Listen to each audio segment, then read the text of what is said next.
भारतीय कारोबार में इन दिनों आज से अंबानी और आज से अडानी का दौर है। कुछ साल पहले तक यानी सदी के पहले दशक में अडानी की जगह टाटा, बिरला और अंबानी का नाम था। इससे पहले की बात करें तो सिर्फ टाटा और बिरला ही हुआ करते थे, यानी 70-80 के दशक से पहले तक देश में टाटा और बिरला ही राज करते थे। अंबानी का दौर शुरू होना तब तक बाकी था। टाटा और बिरला को टक्कर देने के लिए अंबानी धीरे धीरे आगे बढ़ रहे थे। अंबानी यानी धीरू भाई अंबानी, जिन्हें दुनिया पॉलिस्टर किंग के नाम से तक जानती थी, जिनका आज जन्मदिन है। धीरू भाई अंबानी का आज ही के दिन यानी 28 दिसंबर 1932 को जन्म हुआ था। नमस्कार, मैं हूं कुलदीप द्विवेदी और आप देख रहे हैं वन इंडिया हिंदी। गुजरात की जूनागढ़ रियासत के रहने वाले धीरज लाल हीराचंद उर्फ धीरू भाई आज किसी पहचान के मोहताज नहीं।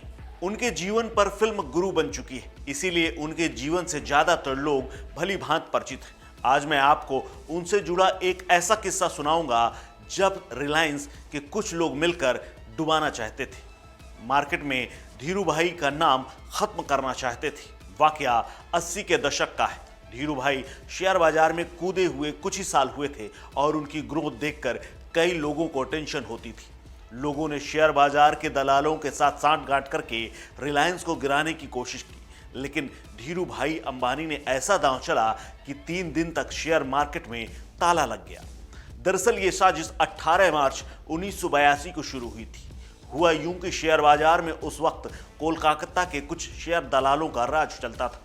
वो कंपनी को गिराते उठाते रहते थे। इस बार बारी रिलायंस की थी, जिसे गिराना शुरू हुआ। स्टॉक की भाषा में ऐसे लोगों को बियर यानी भालू कहा जाता है। ये लोग कंपनी के शेयरों की कीमत गिराकर उसे दोबारा कम कीमत में खरीदने से मुनाफा कमाते हैं। वहीं इसके उलट जो लोग शेयर खरीदकर उनके दाम बढ़ाते हैं और फिर उसे ऊंची कीमत पर बेचकर मुनाफा कमाते हैं, उन्हें अंग्रेजी में बुल कहा जाता है, यानी बैल। कोलकाता में यही बियर्स के एक ग्रुप ने रिलायंस को नीचे गिराने का सपना पाला। ऐसा करने के लिए उन्होंने वायदा कारोबार का इस्तेमाल किया। वायदा कारोबार यानी सिर्फ जुबानी खरीद फरोख्त पर चलने वाला कारोबार, क्योंकि वायदा कारोबार में दलाल के पास शेयर नहीं होते। वो बस वादा करते हैं कि फलाने दिन या इस दिन शेयर बेच देंगे या वो खरीद लेंगे। वायदा कारोबार का एक नियम ये भी है कि दलाल ने अगर तय समय से भुगतान नहीं किया या शेयर देने में देरी की तो रोज प्रति शेयर के हिसाब से 50 रुपए दिए जाते हैं। 18 मार्च को ऐसा ही होने वाला था। स्टॉक एक्सचेंज खुलते ही रिलायंस का 131 रुपए का शेयर गिरकर 121 पर आ पहुंचा था। उस दिन रिलायंस को काफी नुकसान हुआ। दलालों को उम्मीद थी कि कोई भी बड़ा निवेशक इस रिलायंस के डूबते शेयर में पैसा लगाएगा ही नहीं, जिसके चलते रिलायंस के निवेशकों को भगदड़ और नुकसान हो जाएगी, जिससे बिकवाली बढ़ेगी और शेयर मार्केट गिरता चला जाएगा। उस वक्त नियम यह भी था कि कंपनी खुद अपने ही शेयर खरीद नहीं सकती। ऐसे में रिलायंस का डूबना लगभग तय हो चुका था। धीरू भाई अंबानी भले ही शेयर बाजार के कुछ ही साल पुराने खिलाड़ी थे, लेकिन वो पूरी तैयारी के साथ शेयर बाजार में उतरे थे। धीरू भाई को जैसे ही शेयर के गिरने की खबर लगी, उन्होंने तुरंत बुल यानी दलालों से संपर्क किया। बुल मार्केट में उतरे और धड़ाधड़ शेयर बिकने शुरू हो गए। बुल और बियर्स के बीच जमकर रस्साकसी चली। कोलकाता में बैठे बियर्स रिलायंस के शेयर बेच रहे थे, तो वहीं मुंबई में बैठे बुल इसे खरीद रहे थे।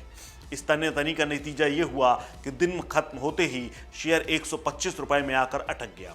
अगले दिन भी ये खींचतान जारी रही और धीरू भाई किसी तरह से वायदा कारोबार की अवधि तक शेयर को ज़्यादा नीचे तक नहीं जाना चाहते थे। उन्होंने इसीलिए दलालों को एक्टिवेट करके ये रणनीति अपनाई थी, क्योंकि अगर शेयर बुल्स की उम्मीद के हिसाब से नहीं गिरता तो हफ्ते के एंड तक उन्हें वायदे के अनुसार शेयर चुकाने पड़ते हैं।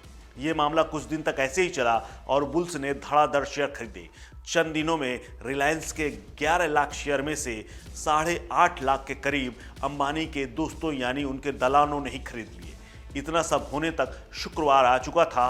तब कोलकाता में बैठे दलालों के होश उड़ने लगे, क्योंकि उनकी उम्मीद थी कि 131 में बेचा हुआ उनका शेयर कम कीमत में वो खरीद लेंगे, लेकिन शुक्रवार तक बाजी पलट चुकी थी।